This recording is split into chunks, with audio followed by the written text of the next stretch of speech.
Inorganic chemistry की web series में आपका स्वागत है। इससे पहले हम लोग ये देख चुके हैं कि जो आपके पास में एटम्स होते हैं वो स्टेबल नहीं होते हैं, उनकी एनर्जी हाई होती है। अपनी एनर्जी को कम करने के लिए वो केमिकल बॉन्ड्स बनाते हैं, मतलब बॉन्ड्स बनाते हैं, इससे केमिकल्स बनते हैं।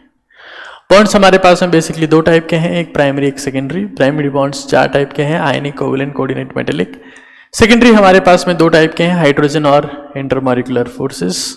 हाइड्रोजन बॉन्ड दो टाइप के होते हैं, इंटर मॉलिक्यूलर हाइड्रोजन बॉन्डिंग और इंट्रामॉलिक्यूलर हाइड्रोजन बॉन्डिंग। और जो मॉलिक्यूलर फोर्सेस हैं वो हमारे पास में पांच टाइप के हैं, ion dipole, ion induced dipole, dipole dipole, dipole induced dipole और London force of attraction. Primary bonds are based on the octet rule. अगर ऑक्टेट पूरा नहीं हो तो अडेप्टेशन होता है, back bonding, bridge bonding, banana bonding, ये अपन देख चुके हैं। उसके बाद हमने स्टार्ट किया कोवैलेंट बॉन्ड को पढ़ना कि मेटल के बीच में नहीं, नॉन मेटल के बीच में बनता है, इलेक्ट्रॉन्स की यहाँ पर शेयरिंग होती है। सबसे पहले इसको एक्सप्लेन किया था लुईस डॉट स्ट्रक्चर ने, 2000 based on the octet rule, और इसी का एक बाई प्रोडक्ट है फॉर्मल चार्ज।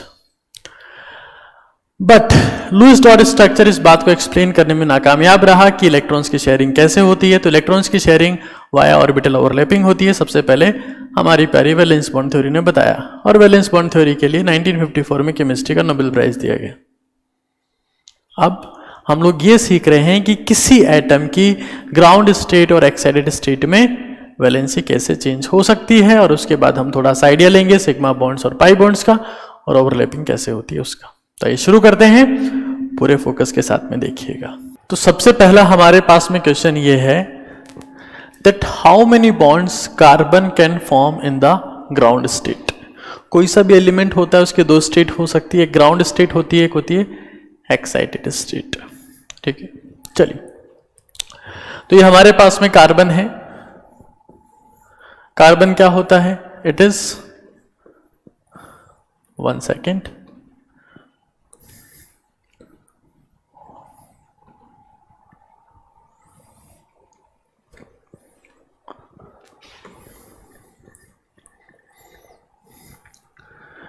तो हमारे पास में सबसे पहला क्वेश्चन ये है, how many bonds carbon can form in the ground state. Ground state में कार्बन कितने बॉन्ड बना सकता है, राइट? तो कार्बन हमारे पास में ऐसा है, that is 1s2, 2s2, 2p2। ये आउटर मोस्ट शेल है, ये इनर शेल। हमें पता है कि ओवरलैपिंग में आउटर मोस्ट शेल के इलेक्ट्रॉन से पार्टिसिपेट करते हैं, या आउटर मोस्ट सेल के ऑर्बिटल से ओवरलैप करते हैं, जिससे इलेक्ट्रॉन की शेयरिंग होती है। ठीक है, तो अगर यहां पर आप देखेंगे कार्बन ग्राउंड स्टेट की बात कर लेते हैं पहले। ग्राउंड स्टेट क्या लिखेंगे आप? 1s2 as it is, 2s2 ये रहा, और 2p2 ये रहा। p में 3 ऑर्बिटल्स होते हैं, यहां पर हमारे पास में 2 इलेक्ट्रॉन्स हैं। तो आप देख सकते हैं कि ग्राउंड स्टेट में कार्बन में we have 2 unpaired electron, 2 unpaired electrons, या हम ये भी कह सकते हैं 2 हाफ फिल्ड ऑर्बिटल्स। तो अगर ऐसा है तो आप मुझे खुद बता दीजिए कार्बन ग्राउंड स्टेट में कितने बॉन्ड बनाएगा। तो आप खुद कहेंगे कार्बन जो है ग्राउंड स्टेट में it will form only 2 bonds, only 2 bonds can be formed.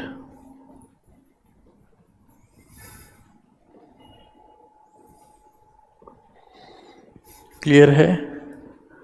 पक्का? ओके। अब हम ये भी जानते हैं कि कार्बन नॉर्मली कितने बॉन्ड बनाता है? कम से कम 4। कार्बन नॉर्मली कम से कम 4 बॉन्ड बनाता है, ये हम लोग जानते हैं। Carbon is tetravalent. तो कैसे बनाता है देखो, लेट्स सी। हम ये बोलते हैं कार्बन फॉर्म्स CH4। हाँ, कार्बन जो है वो CH4 बना रहा है, तो CH4 का फॉर्मेशन कैसे होगा एक बार हम लोग समझते हैं। ये हमारे पास में कार्बन है, क्या लिखेंगे 1s2, ये इनर ऑर्बिटल है, ये कभी बॉन्डिंग में पार्टिसिपेट नहीं करते। बाहर वालों को देख लेते हैं। तो ये एक हमारे पास में हो गया कौन 2s2, एक 2p2। ये तो कार्बन का कौन सा स्टेट है, ग्राउंड स्टेट। हाँ, अब मान लो यही कार्बन है और इसका एक्साइटेड स्टेट की बात करते हैं। तो एक्साइटेशन कार्बन को कब होगा, जब हर तरफ से हाइड्रोजन इसके पास में अप्रोच करना चालू कर देंगे, तब ये एक्साइटेड फील करेगा, है कि नहीं है। तो एक्साइटेशन में क्या होगा, ये इलेक्ट्रॉन्स का तो कोई सेंस है ही नहीं। ये जो अंदर वाले ऑर्बिटल्स के इलेक्ट्रॉन हैं, ये एक्साइट होके आगे चला गया। तो एक्साइटेड स्टेट में बेसिकली हुआ क्या, हाँ क्या हुआ, तो यहां कितना इलेक्ट्रॉन बचेगा, एक इलेक्ट्रॉन, यहां कितना बचेगा, एक एक एक। So total we have 4 unpaired electrons now, है ना। तो यहां पर हमारे पास में है 4 अनपेयर्ड इलेक्ट्रॉन्स, 4 अनपेयर्ड इलेक्ट्रॉन्स हैं। तो अब हाइड्रोजन जब इसके पास में पहुंचेगा तो हाइड्रोजन खुद के इलेक्ट्रॉन से इसके साथ में क्या कर सकता है, ओवरलैपिंग।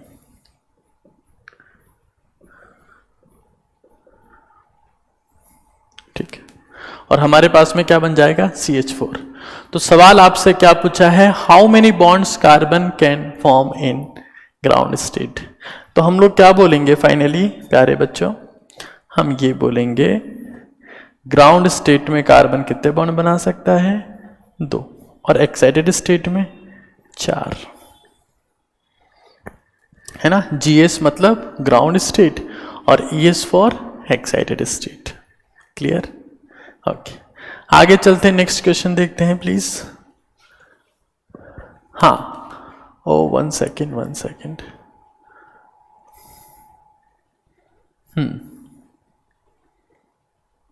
दिस वन, इसको अपन थोड़ा सा ऊपर ले लेते हैं। ठीक है, क्वेश्चन क्या है, in which excited state sulphur forms 6 bond और कैन फॉर्म द 6 बॉन्ड्स। हमें पता है कि सल्फर जो है ना, वो सल्फर जो है वो SF2 बनाता है, वो SF4 भी बनाता है और SF6 भी बनाता है।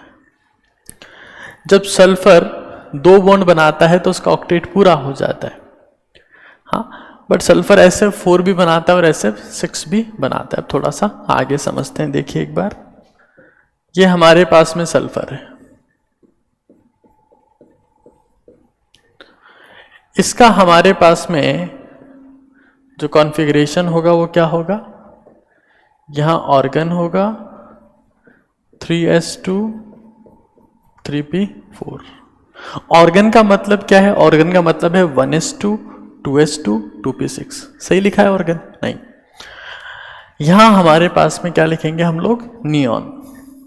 क्योंकि नियॉन का मतलब कितना हो गया, 10 इलेक्ट्रॉन्स, और ये कितने हैं 6, तो 10 + 6 कितने इलेक्ट्रॉन्स हो गए 16।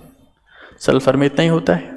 हाँ, नियॉन का मतलब क्या है, 1s2 2s2 2p6, फिर आगे 3s2 3p4, राइट। चलिए, अब अगर सल्फर को ध्यान से परखा जाए, देखा जाए, तो समझिएगा प्लीज, ये सल्फर हमारे पास में यहां neon 3s2 1 2 3p4,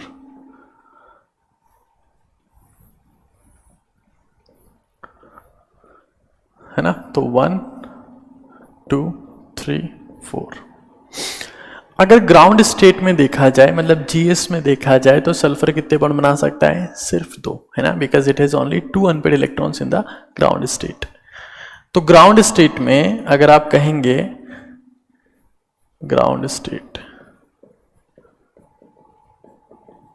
2 bonds possible, 2 bonds possible. Ground state में सिर्फ 2 ही बॉन्ड पॉसिबल है, ठीक है।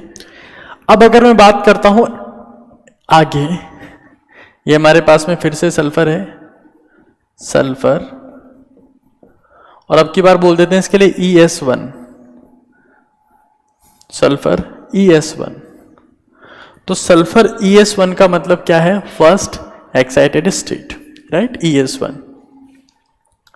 हम ये भी जानते हैं कि सल्फर कौन से पीरियड का एलिमेंट है? 3rd period element, 3rd period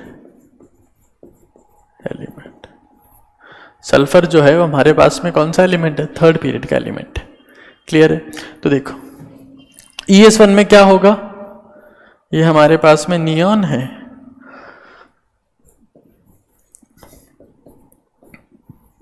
ये 2s2 है, ये 2p4 है, और आगे हमारे पास में यहाँ 1 2 3 4 and 5 we have d orbitals, जो 3d ऑर्बिटल्स है ना।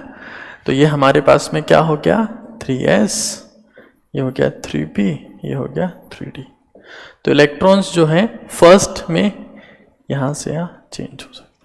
अच्छा, एक इंटरेस्टिंग बात जो आपको ध्यान रखनी है ना, वो ये ध्यान रखनी है कि एक्साइटेड स्टेट में कभी भी शेल चेंज नहीं होता इलेक्ट्रॉन्स का, सिर्फ सब शेल चेंज होते हैं। मतलब 3s से 3p में जा सकता है, मतलब 3s से 3p से 3d में जा सकता है, 4d में नहीं जा सकता है ना। कभी शेल चेंज नहीं होगा, सब शेल चेंज हो सकता है ना, 3 का 3 ही रहेगा। तो अगर ये इलेक्ट्रॉन्स यहां चला गया, फॉर एग्जाम्पल ये इलेक्ट्रॉन जो यहां पर था ये यहां चला गया, जो इलेक्ट्रॉन यहां पर था वो यहां चला गया, तो उस केस में क्या होगा? यहां पर एक अनपेड इलेक्ट्रॉन बचेगा, यहां कितना बचेगा? 1, यहां 1, यहां 1 और यहां पर भी 1। तो अब जब एक्साइटेड स्टेट आई है तो sulphur can form how many bonds? बोलो तो सही यार, क्या टाइम पास कर रहे हैं, मतलब नहीं ऐसे। तो एक्साइटेड स्टेट में ES1 ये बोल सकते हैं, ES1 4 bonds possible, 4 bond possible है, जिसमें फर्स्ट एक्साइटेड स्टेट में। ओके, चलिए अब थोड़ा सा आगे चलते हैं।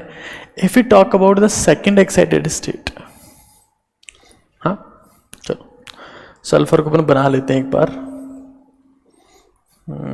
ये लो, ये हमने बना दिया सल्फर। यहां नियॉन है, यहां 3s 2 होता है, आप लोग जानते ही हैं। यहां 3p4 है, 1 2 3 4, और यहां 3d है। तो आप समझिएगा एक बार किस तरीके से काम करता है। फर्स्ट एक्साइटेड स्टेट में कितने बॉन्ड बना सकता है? 4। अब सेकंड अगर और आ जाएगी तो यहां कितना इलेक्ट्रॉन? 1, यहां 1, यहां 1, यहां पर भी 1, यहां 1, यहां पर 1। हर एक्साइटेड स्टेट के साथ में number of unpaid electrons double हो जाते हैं, समझ रहे हैं? With every excited state number of electrons get double. तो मेरे पास में यहां क्या बन जाएगा? इन ES2 कितने बॉन्ड बनेंगे? 6 बॉन्ड्स पॉसिबल। क्या पूछा है? In which excited state sulphur form 6 bonds. So hopefully now you can answer it very easily. Normally कितने बॉन्ड्स, कितने अनपेड इलेक्ट्रॉन्स होते हैं? 2, ठीक है।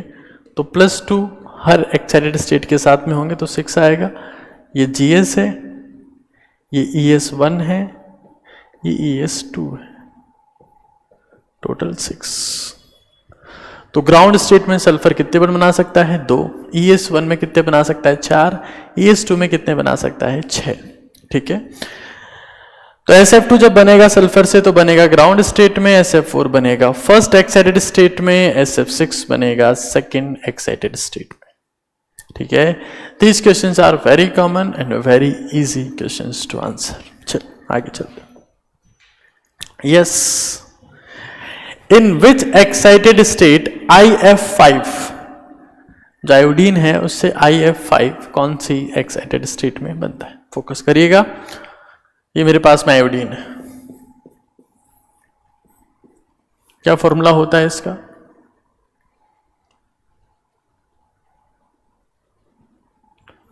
(5s2 5p5). ठीक है, 5s2 5p5 is outer most electronic configuration of iodine. Fluorine का क्या होता है? 2s2 2p5। क्लोरीन का क्या होता है? 3s2 3p5। ब्रोमीन का क्या होता है? 4s2 4p5। और आयोडीन का क्या होता है? 5s2 5p5। आयोडीन। हाँ, सब लोग आयोडीन युक्त नमक खाए हो जिंदगी में? हाँ, दिमाग ठीक चलता है, उसे सुना है। तो आप अगर इसका कॉन्फ़िगरेशन ड्रॉ करते हैं तो कॉन्फ़िगरेशन आप कैसे ड्रॉ करेंगे? ऐसे, 2 यहां पर और 5 यहां पर। 5 हो गए क्या? नहीं, अब 5 हो गए। और यहां पर मेरे पास में बैठे हैं D, आराम से बैठे हैं D। 5s 5p, तो 5 1 सेकेंड 5d। अब अगर आपसे पूछा जाए कि आयोडीन ग्राउंड स्टेट में कितने बॉन्ड्स बनाएगा, तो GS में ओनली 1 बॉन्ड इज पॉसिबल। क्यों भाई? क्योंकि एक ही अनपेड इलेक्ट्रॉन है ना। पूरे फोकस से देखो, देखो आप अगर पूरे दिल से नहीं देखेंगे ना तो मैं कहूंगा कि मेरी आत्मा को शांति नहीं मिलेगी। पूरे दिल से देखेंगे तो आपकी आत्मा को भी शांति मिलेगी, मेरी आत्मा को भी शांति मिलेगी, दोनों को शांति।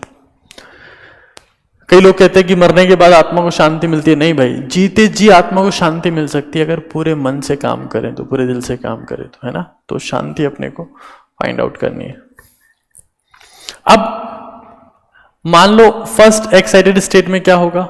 यहां पहुंच जाएगा, सेकंड में यहां पहुंच जाएगा, थर्ड में यहां पहुंच जाएगा। तो हर एक्साइटेड स्टेट के साथ में इफ आई से GS में कितने बॉन्ड बनाए? 1। ES1 में कितना बनेगा? तो कॉमन सेंस की बात है, हर एक्साइटेड स्टेट के साथ में वैलेंसी 2 से बढ़ जाती है। जब इलेक्ट्रॉन यहां से यहां जंप करेगा तो 1 2 3, ठीक है। तो ES1 में कितने? 3।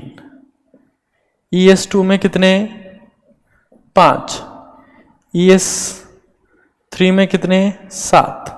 वही पॉसिबल है क्योंकि आउटर मोस्ट सेल में नंबर ऑफ इलेक्ट्रॉन्स कितने हैं? 7। जो मैक्सिमम बॉन्ड पॉसिबल हैं, जो बना सकता है आयोडीन, वो कितने हैं? 7। ठीक है ना, लिख लेते हैं यहां पर मैक्सिमम पॉसिबल बॉन्ड्स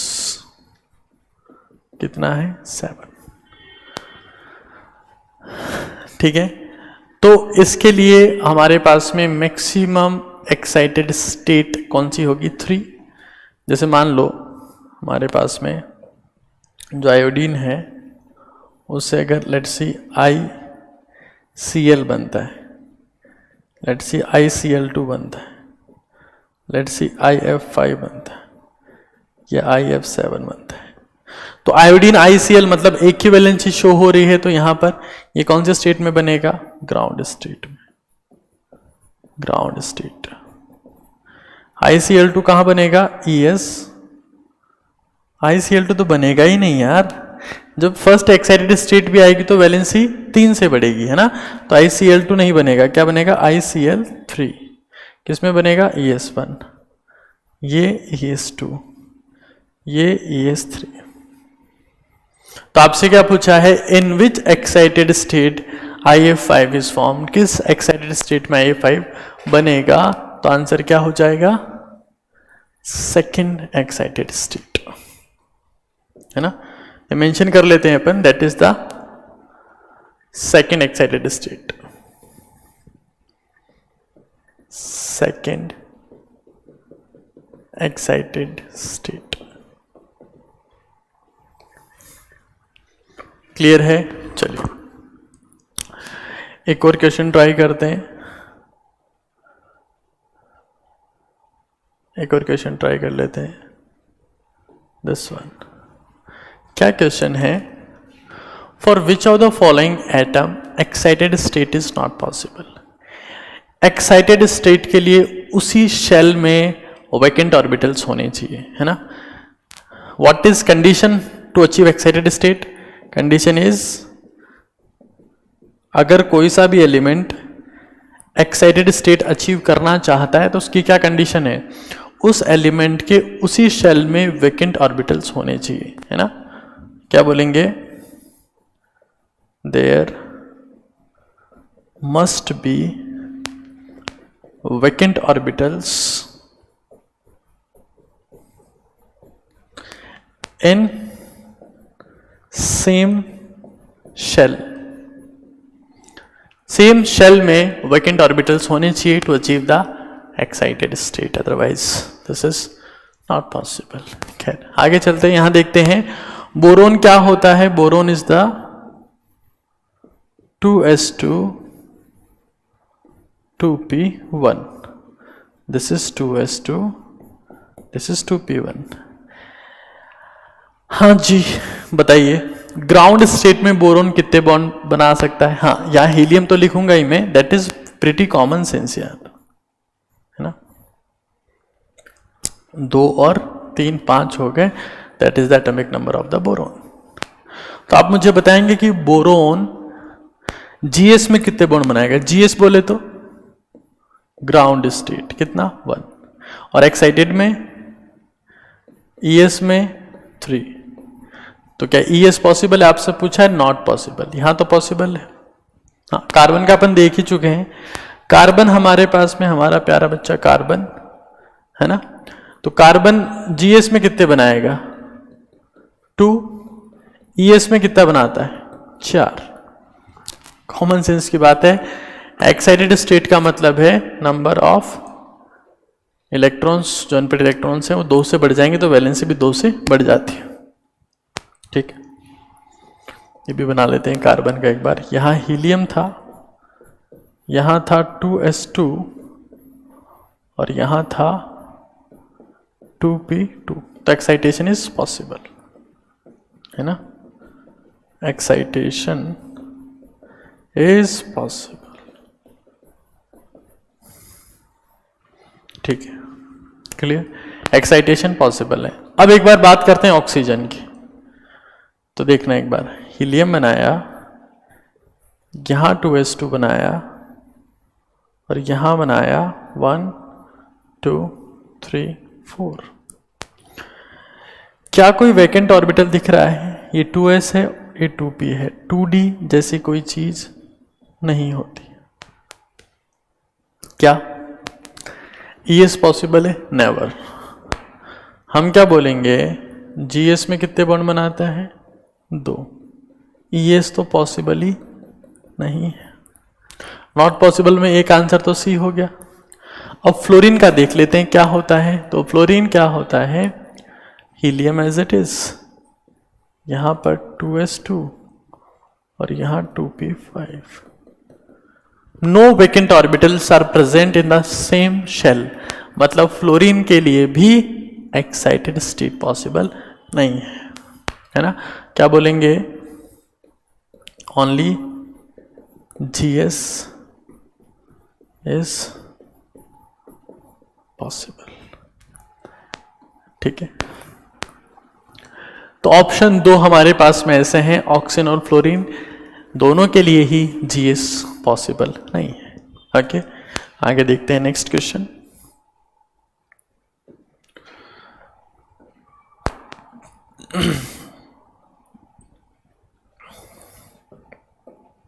देखिए क्वेश्चन क्या है, sulphur forms SF4 but oxygen never forms OF4। ठीक है, देखो oxygen, sulphur, selenium, tellurium, polonium, है ना, all are members of oxygen family.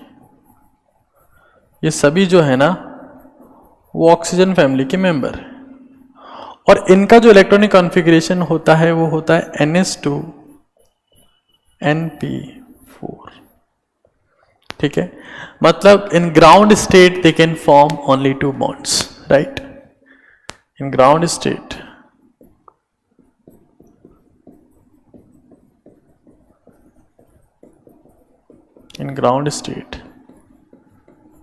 they form 2 bonds। ठीक है, ठीक है। अब क्या होता है, एक और चीज जो आपको ध्यान रखनी है, दैट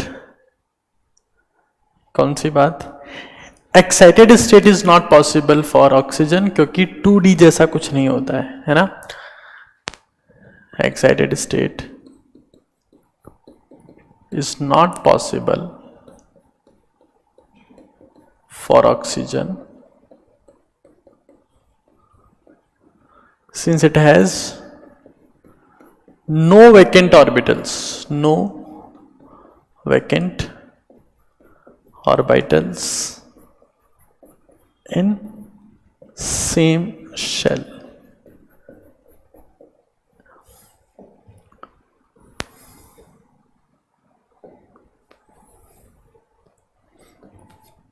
तो हमने क्या बोला, ऑक्सीजन के लिए ग्राउंड स्टेट भी पॉसिबल नहीं है, तो OF2 बन सकता है, OF4 नहीं बन सकता। SF2 भी बनेगा, SF4 भी बनेगा, SF6 भी बनेगा, ये सारे पॉसिबल हैं, हाँ, because sulphur is the element of 3rd period, so it contains 3D vacant orbitals, right. Sulphur is member of 3rd period, and it contains vacant d orbitals, so 2 excited states are possible, are possible। ठीक है, इसको properly note down करना है और समझना है। 3 चीजें मैंने आपको बताई, ठीक है। अब थोड़ा सा आगे चलते हैं, अगला क्वेश्चन देखते हैं। ओके, चलिए नेक्स्ट क्वेश्चन देखिए। हाँ, for which of the following element valence is constant irrespective ground state और द एक्साइटेड स्टेट। ऑप्शन देता हूं मैं, नाइट्रोजन, फ्लोरीन, हाइड्रोजन, बोरोन। ठीक है, अब देखो सबसे पहले हाइड्रोजन को उड़ा देते हैं, क्यों, इसके पास एक ही इलेक्ट्रॉन है। कौन सी एक्साइटेड स्टेट, कौन सी ग्राउंड स्टेट, हमेशा एक का एक ही रहेगा। For which of the following element valence is constant the ground state excited state. एक आंसर तो हाइड्रोजन हो गया। फ्लोरीन का भी अपन ने देखा, एक्साइटेड पॉसिबल ही नहीं है, तो एक ये भी हो गया। नाइट्रोजन का भी हम देख चुके हैं, हाँ, नाइट्रोजन में भी एक्साइटेड स्टेट पॉसिबल नहीं है, क्योंकि उसी शेल में अगर आप देखेंगे इसका कॉन्फ़िगरेशन क्या होता है, helium, then 2s2 2p3। No unpaired electrons, मतलब no vacant orbitals in the same shell. आप कैसे भी करके अनपेड इलेक्ट्रॉन्स का नंबर नहीं बढ़ा सकते, they will be constant. Boron possible है, यस। जीएस में कितने बॉन्ड बनाता है बोरोन, 1। ईएस में कितने बनाता है, 3। ठीक है, तो आंसर क्या हो जाएगा, किसके लिए पॉसिबल नहीं है। Valence is same in the ground state and excited state are the nitrogen, fluorine, hydrogen. हाँ, एक और क्वेश्चन कर लेते हैं। क्या क्वेश्चन क्या होगा, देखो 1 सेकेंड, क्या क्वेश्चन है। नाइट्रोजन से क्या नहीं बनेगा, NCl3 तो बन जाएगा बट NCl5 नहीं बनेगा। बट जो फॉस्फोरस है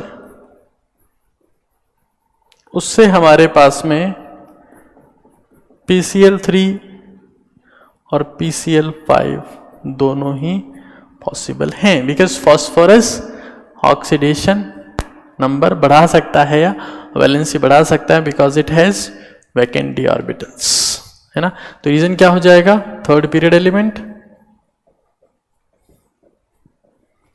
वैलेंसी इंक्रीज हो सकती है, क्यों, it has vacant d orbitals. Clear है। अब थोड़ा सा आगे चलते हैं, लेट अस ट्राई। तो इतना जो बेसिक चीजें हैं वो आपको क्लियर है, अपन थोड़ा सा आगे प्रोसीड करते हैं। तो आपको आइडिया लग गया होगा कि ग्राउंड स्टेट और एक्साइटेड स्टेट कैसे आपस में डिफरेंशिएट होती है। अब थोड़ा सा अपन आगे चलते हैं, देखिए, और चीजों को आप थोड़ा और समझने की कोशिश करिएगा। हमारे पास में जो हाफ फील्ड ऑर्बिटल्स हैं, क्या है हमारे पास में जो हाफ फील्ड ऑर्बिटल्स हैं, they undergo overlapping, they undergo overlapping. और जब वहां पर ओवरलैपिंग होती है तो उस केस में हमारे पास में दो टाइप की ओवरलैपिंग पॉसिबल है। एक तो क्या, एक्सियल ओवरलैपिंग,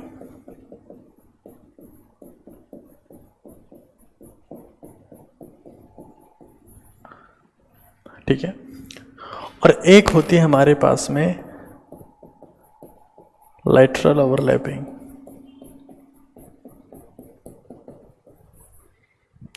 इस एक्सियल ओवरलैपिंग से क्या होता है, formation of sigma bond, formation of sigma bond. जहां पर भी आपको एक्सियल ओवरलैपिंग दिख रही है तो एक्सियल ओवरलैपिंग जो है वो क्या करवाएगी, फॉर्मेशन ऑफ सिग्मा बॉन्ड, ठीक है। जबकि लेटरल ओवरलैपिंग जो है उससे होता है फॉर्मेशन ऑफ पाई बॉन्ड, ठीक है। यहां होता है फॉर्मेशन ऑफ पाई बॉन्ड।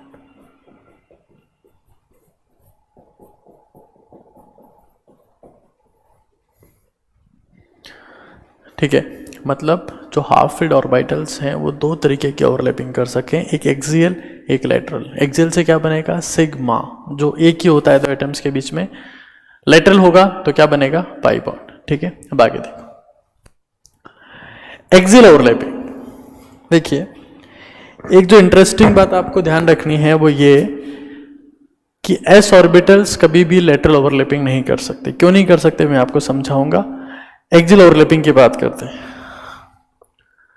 तो एक्सियल ओवरलैपिंग हमारे पास में तीन टाइप की है, एक SS, एक SP, एक PP। तीन टाइप की हमारे पास में क्या होती है, एक्सियल ओवरलैपिंग, ठीक है। SS कैसे होती है देखिएगा, दो s ऑर्बिटल्स न्यूक्लियस के अराउंड ओवरलैप कर रहे हैं, ऐसे। sp कैसे होगी, एक s ऑर्बिटल एक p ऑर्बिटल, ये ओवरलैप हो गए, ये न्यूक्लियस के अराउंड, और p ऑर्बिटल्स, एक p दूसरा p, ओवरलैपिंग हो गई। देखिए, s ऑर्बिटल जो होता है वो स्फेरिकल होता है, जबकि p ऑर्बिटल डंबल शेप होता है, ठीक है ना। ये तो बहुत बेसिक सी बात है। ऑर्बिटल कौन सा है मेरे पास में, s ऑर्बिटल, एक होता है p ऑर्बिटल। s कैसा होता है, स्फेरिकल, है ना, स्फेरिकल होता है। जबकि जो p होता है वो होता है dumbbell shaped. 1 second, double shift. ठीक है, मतलब s ऑर्बिटल्स को जो है आप ऐसे बनाते हो, 2D में होता 3D है, स्फेयर इज ऑब्वियसली 3D, जबकि p ऐसे बनता है, दिस इज p ऑर्बिटल। जो ऊपर वाला पार्ट है इसको बोलते हैं हेड, और जो नीचे वाला पार्ट है इसको बोलते हैं टेल। ठीक है, अब एक बार मैं आपको बताता हूं कि एसएस ओवरलैपिंग से लेट्स सी किसका फॉर्मेशन हो सकता है। तो एसएस ओवरलैपिंग से फॉर्मेशन हो सकता है किसका, H2 का। हाइड्रोजन 1s में इलेक्ट्रॉन्स होते हैं दोनों के पास में, तो एसएस ओवरलैपिंग। sp से किसका हो सकता है, लेट्स सी HCl का। H के पास में s ऑर्बिटल, क्लोरीन के पास में p orbital, sp overlapping. pp का एग्जांपल बता सकते हैं आप, यस, Cl। जब क्लोरीन क्लोरीन की ओवरलैपिंग होगी तो वहां पर मेरे पास में pp के बीच में ओवरलैपिंग से इसका फॉर्मेशन हुआ होगा। अब मैं आपसे क्वेश्चन पूछता हूं, एक क्वेश्चन पूछ लेता हूं, हाँ एक क्वेश्चन पूछता हूं। O2 फॉर्मेशन में, ये आपको कमेंट सेक्शन में बताना है, O2 फॉर्मेशन में O डबल बॉन्ड O ऐसे बनता है ना, O2, O double bond O।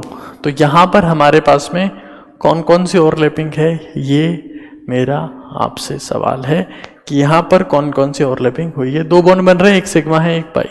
ठीक है, चलिए अब एक बार अपन लोग बात कर लेते हैं थोड़ा सा लेटरल ओवरलैपिंग के बारे में। तो देखो, orbitals must have lobes.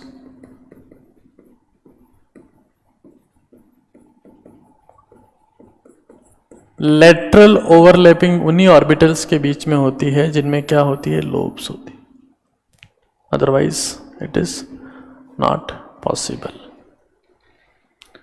Lobe वाले ऑर्बिटल्स ही लेटरल ओवरलैपिंग में पार्टिसिपेट कर सकते हैं। ठीक है, अब देखना एक बार, ध्यान से देखना और समझना चीजों को। ये एक p ऑर्बिटल है, इसके पास में दूसरा p ऑर्बिटल है, यहां पर ओवरलैपिंग हो गई। ये क्या है, ये न्यूक्लियस है। ये क्या है, न्यूक्लियस। इस न्यूक्लियस के अराउंड ये इलेक्ट्रॉन फैले हुए हैं इस शेप में। ऑर्बिटल कोई फिजिकल चीज नहीं होती है, जैसे अपने कमरे होते हैं, मकान होता है, वैसा नहीं होता है। ये जैसे स्मोक देखा है आपने, स्मोक, धुआं, धुआं बहुत बार एक स्पेसिफिक शेप बना लेता है, कई बार बादल भी एक स्पेसिफिक शेप बना लेते हैं। तो वैसे ही इलेक्ट्रॉन्स ने डंबल शेप बना रखा है, जो न्यूक्लियस के अराउंड डंबल शेप में एक्सटेंड हो रखे हैं। कोई फिजिकल चीज नहीं होती कि अगर आप एटम से ऑर्बिटल को बाहर निकालोगे तो हाँ आप इसके साथ में छिपन छिपाई खेल सकते हो, या इसको आप ऑर्बिटल शेप है इसको चौड़ा कर दो, स्मोक, राइट। ठीक है, तो ये कौन सा बॉन्ड बना, this is pi bond, this is pi bond. और इस ओवरलैपिंग को आप कहते हैं PP लेटरल ओवरलैपिंग।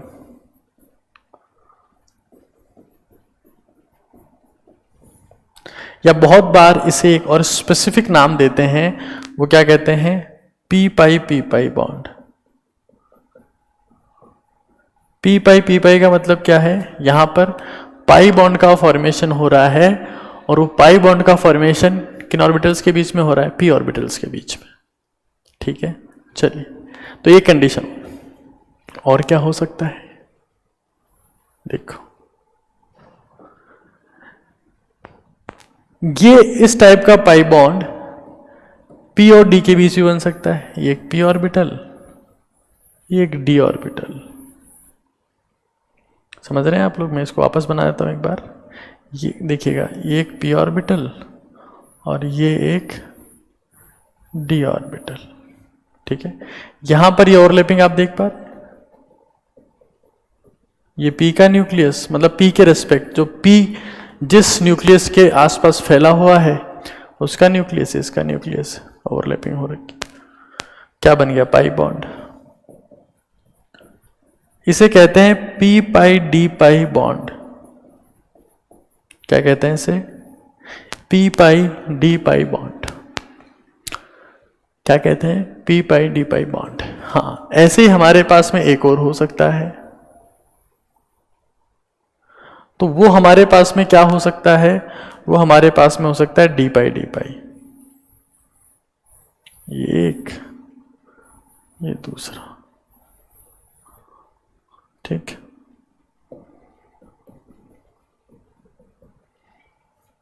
ये क्या है हमारे पास में, पाई बॉन्ड।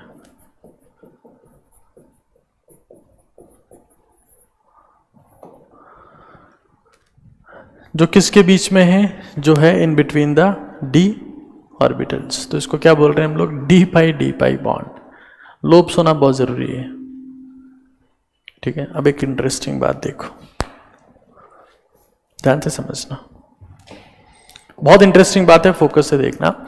जैसे मान लो ये एक पी ऑर्बिटल है, ये न्यूक्लियस के अराउंड एक्सटेंड हो रखा है, ये दूसरा पी ऑर्बिटल है, ये न्यूक्लियस के अराउंड एक्सटेंड हो रखा है।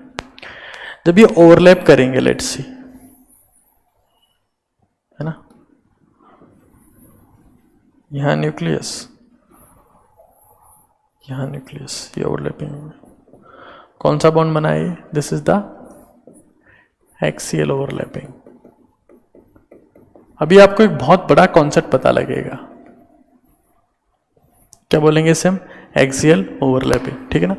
अब मान लो यही पी ऑर्बिटल्स लेटरल ओवरलैपिंग करते हैं ना, यहां पर होती है लेटरल ओवरलैपिंग, ठीक है ना। तो उससे क्या होगा,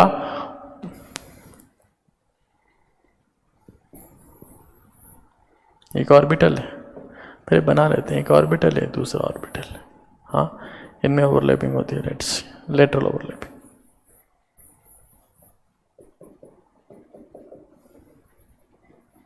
देख पा रहे हैं आप, ये न्यूक्लियस,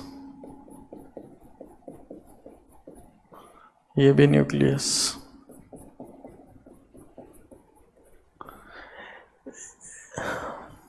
कुछ डिफरेंस पता लग रहा है। जब पाई बॉन्ड का फॉर्मेशन हो रहा है तो इन दोनों न्यूक्लियस के बीच में कोई इलेक्ट्रॉन्स नहीं है, तो न्यूक्लियस आपस में एक दूसरे को दांत दिखाएंगे, लड़ेंगे आपस में, है ना, रिपल्शन होगा इनके बीच में। जबकि यहां पर मेरे पास में दोनों न्यूक्लियस के बीच में एनएफ इलेक्ट्रॉन्स, तो अगर आपसे पूछेंगे कि कौन से बॉन्ड में इंटर न्यूक्लियर रिपल्शन प्रेजेंट होता है, तो आंसर क्या कर रहा है, पाई बॉन्ड। कौन सा बॉन्ड वीक होता है, तो पाई बॉन्ड। क्यों, क्योंकि न्यूक्लियस अभी रिपेल कर रहे हैं, इसलिए ये ओवरलैपिंग, इसी ओवरलैपिंग को क्या बोलते हैं अपन, this is also known as partial overlapping. इतनी स्ट्रॉन्ग ओवरलैपिंग नहीं होती है, पार्शियल ओवरलैपिंग। क्यों, अरे न्यूक्लियस एक दूसरे को दांत दिखा रहे, क्या बोलते हैं इसको, पार्शियल ओवरलैपिंग। क्या बोलते हैं, पार्शियल ओवरलैपिंग। क्यों, क्योंकि बहुत हल्की फुल्की ओवरलैपिंग है, और यहां पर क्या है, there is internuclear repulsion. क्या प्रेजेंट है, इंटर न्यूक्लियर रिपल्शन। तो ये रिपल्शन जो है इनको स्ट्रॉन्ग बॉन्ड बनाने नहीं देगा, इस बात को समझ लेना। और इसीलिए हम लोग क्या कहते हैं कि जो एक्सियल ओवरलैपिंग होती है वो स्ट्रॉन्गर होती है, बेटर होती है in compare to the lateral. या हम लोग बोल सकते हैं that sigma bond is stronger than pi bond. क्यों, क्योंकि सिग्मा बॉन्ड में हमारे पास में कौन सी ओवरलैपिंग होती है, एक्सियल ओवरलैपिंग, और वहां पर इंटर न्यूक्लियर रिपल्शन एब्सेंट होता है। किसमें, सिग्मा बॉन्ड में। कहां प्रेजेंट होता है, पाई बॉन्ड में। कौन सा repulsion, inter nuclear repulsion. This is very important concept. चलिए थोड़ा सा और आगे बढ़ जाते हैं, सिग्मा और पाई बॉन्ड में डिफरेंस समझने की थोड़ी सी कोशिश करते हैं, है ना। देखो सिग्मा बॉन्ड कैसे बनता है, एक्सियल ओवरलैपिंग से बनता है। कैसे बनता है, एक्सियल ओवरलैपिंग से। जबकि पाई बॉन्ड कैसे बनता है, लेटरल या पार्शियल ओवरलैपिंग से। लेटरल भी बोलते हैं इसको, इसी को क्या बोलते हैं, पार्शियल, लेटरल और पार्शियल ओवरलैपिंग। लेटरल भी बोलते हैं इसी को, और क्या बोलते हैं, पार्शियल, एक ही बात है ना। सिग्मा बॉन्ड क्या होता है? Stronger bond, stronger. जबकि पाई बॉन्ड कैसा होता है हमारे पास में? This is weaker. ठीक, इतना क्लियर है? क्लियर। अब एक और चीज क्या कि एस ऑर्बिटल सिर्फ सिग्मा बॉन्ड बना सकते हैं, कभी पाई बॉन्ड नहीं बना सकते। ठीक है, S orbital can form sigma bond only. अभी आपने देखा क्यों? क्योंकि इनमें लोब्स नहीं है। पाई बॉन्ड बनाने के लिए क्या चाहिए? लोब्स चाहिए। About the nucleus, below the nucleus, about the nucleus, below the nucleus, about the nucleus, below the nucleus, है ना? Can not form pi bond, can not form pi bond. ठीक है, हाँ। यहां पर क्या होता है? इंटर न्यूक्लियर रिपल्शन एब्सेंट होता है, इंटर न्यूक्लियर रिपल्शन एब्सेंट। और इसीलिए ये बॉन्ड क्या होते हैं हमारे पास में? Stronger. This is in reason. जबकि इस केस में, पाई बॉन्ड के केस में, we have presence of the internuclear repulsion. There is presence of internuclear repulsion, और इसीलिए this bond is weaker than sigma bond. यहां लिख लेते हैं weaker than sigma, weaker than sigma bond. ठीक है, तो सिग्मा बॉन्ड कैसे बनता है? वाया, साथ में बोलो, एक्सियल ओवरलैपिंग। ये कैसे बनता है? लेटरल। ये कैसा होता है? स्ट्रॉन्ग। ये कैसा होता है? वीक। एस ऑर्बिटल कभी नहीं बना पाएंगे। कौन सा बॉन्ड? Pi bond. क्या बना सकते हैं? सिर्फ सिग्मा बॉन्ड।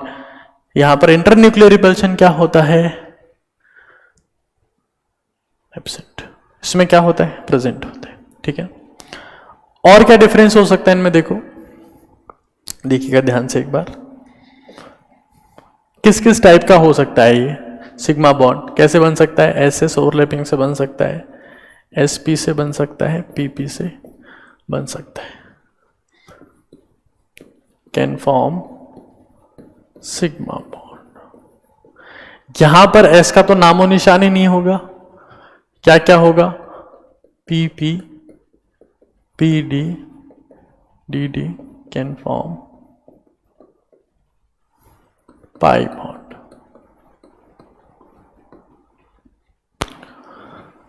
ठीक है, क्लियर है बात सबको?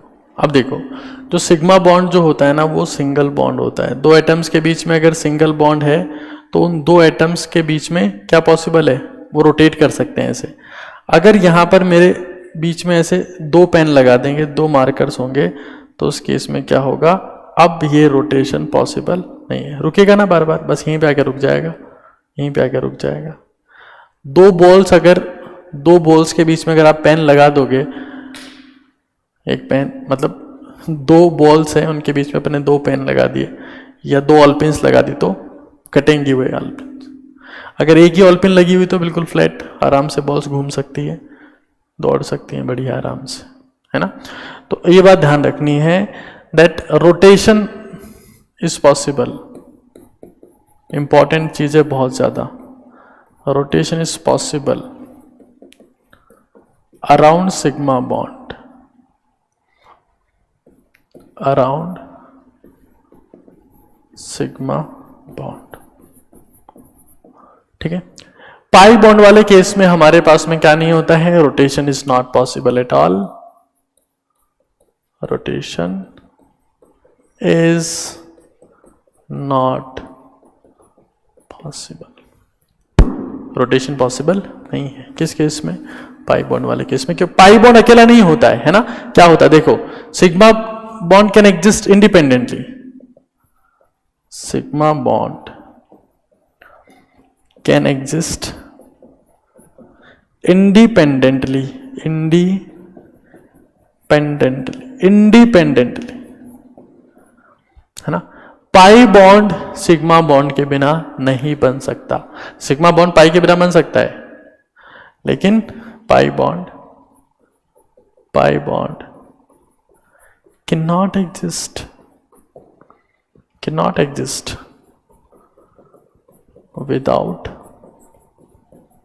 without sigma bond. ठीक है, रोटेशन पॉसिबल नहीं है, 3 टाइप के, इसके बिना नहीं बन सकता। पहले क्या बनेगा, सिग्मा। तो कहीं 3 बॉन्ड है तो एक कम से कम कौन सा बॉन्ड है, सिग्मा। दूसरा कौन सा है, पाई बॉन्ड। एक तो कम से कम कौन सा होगा, सिग्मा। ठीक है, चलो और देखो डिफरेंस, समझिएगा एक बार। या वहीं आपका प्यारा सिग्मा बॉन्ड, और यहां पर हमारे पास में कौन सा बॉन्ड, पाई बॉन्ड। तो सिग्मा बॉन्ड में क्या होता है, electrons are localised,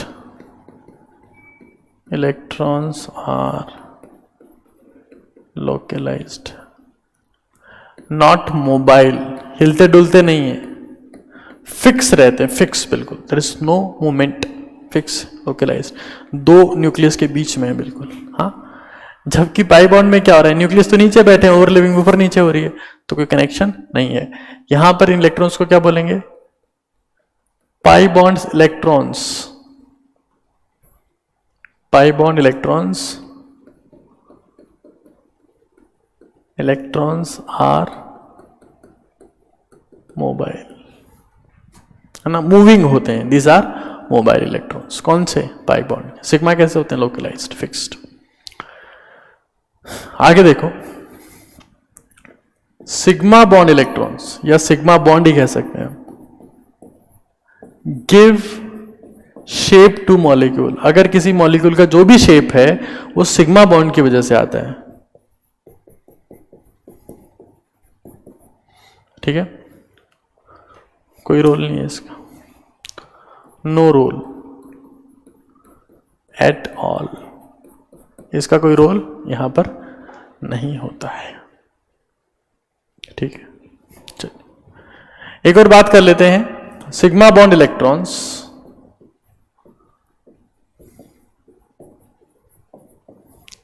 are lesser reactive,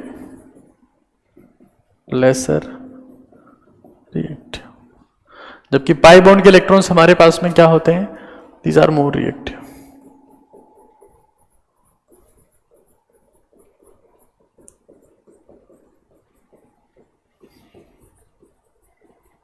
है ना, ये ज्यादा रिएक्टिव होते हैं।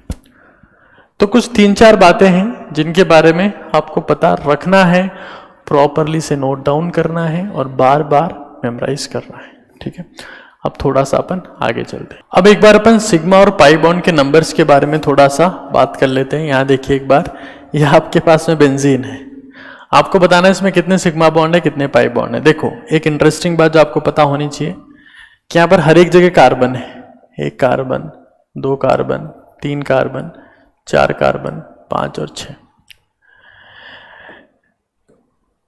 कार्बन की वैलेंसी मैक्सिमम कितनी होती है, 4 के बिना उसका कभी ऑक्टेट पूरा नहीं होता है, राइट। तो यहां पर ये जो कार्बन है इसकी वैलेंसी देखो एक बार आप, 1 ऊपर, 2 नीचे, तीसरी एरी, तो यहां पर एक हाइड्रोजन है। जैसे आप हाइड्रोजन लगाओगे वैलेंसी कितनी हो जाएगी, 4। तो यहां आपसे पूछेंगे कितने सिग्मा बॉन्ड है, तो आप बता सकते हैं 1 2 3 4 5 6।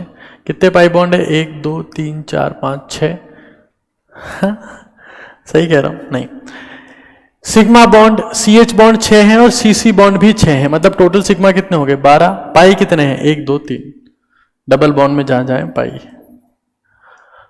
और सिग्मा और पाई का कोई रेशियो आपसे पूछेगा तो कितना आ जाएगा, 12 डिवाइड बाई 3, तो दैट बिकम्स व्हाट,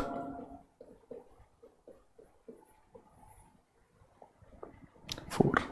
ठीक है, एक हमारे पास में है C2CN4,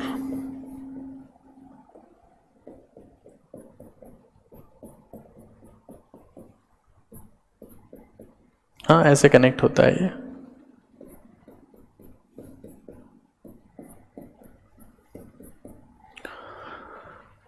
C2CN4 है ना, कार्बन देख सकते हैं 1 2 3 4, यहाँ पर भी 1 2 3 4, 4 वैलेंसी कार्बन की हर जगह सेटिस्फाइड है। बताओ इसमें कितने सिग्मा बॉन्ड है? तो यहाँ पर 1 सिग्मा बॉन्ड होगा, बाकी पाई 1 सिग्मा 2 सिग्मा 3 4, यहाँ 1 सिग्मा 5 6 7 8 9 9 सिग्मा। कितने पाई? 2 यहाँ पर। हाँ, ट्रिपल बॉन्ड में 1 ही सिग्मा होता है, 2 पाई होते हैं। 2 2 4, 2 6 और 2 8, और 1 यहाँ पाई बॉन्ड होगा, तो कितने हो गए टोटल? 9। कितना रेशियो आएगा? 1। हाँ, इसी का नाम होता है टेट्रासाइनोएथीन। जो कंपाउंड बनाया है ना, इसका नाम क्या होता है? टेट्रासाइनोएथीन।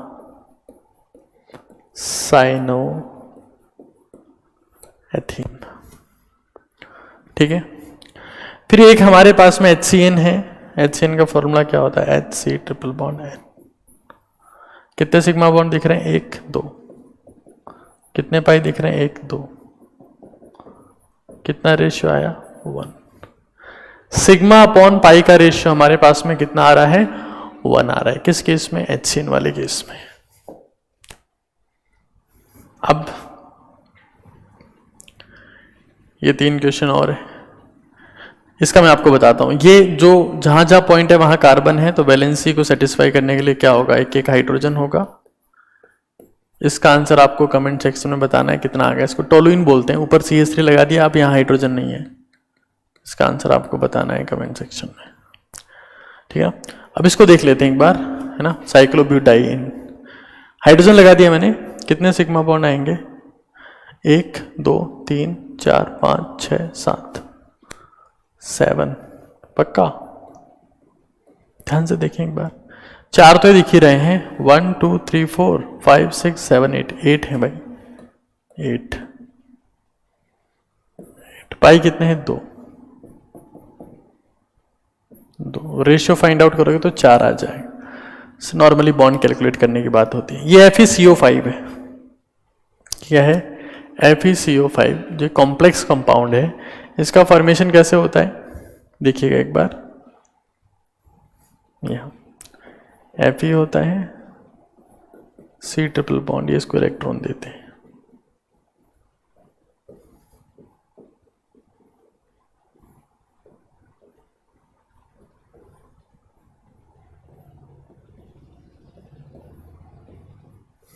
ठीक है, तो total number of sigma bond देखिए आप लोग। हर ट्रिपल बॉन्ड में 2 पाई 1 सिग्मा होते हैं। 1 2 3 4 5 सिग्मा, 6 7 8 9 10। हर कोऑर्डिनेट बॉन्ड में सिग्मा है। कितने सिग्मा बॉन्ड हो गए? 10। पाई बॉन्ड, हर एक में कितना पाई बॉन्ड होगा? 2 2 तो 4 2 6 तो 8 और 2 10। रेशियो फाइंड आउट करेंगे कितना है? 1। इसका आंसर आपको कमेंट सेक्शन में बताना है। अगले एपिसोड में अपन और डीप जाएंगे बैलेंस बॉन्ड थ्योरी में। तब तक के लिए स्टे फोकस, स्टे कॉन्सेंट्रेटेड, है ना।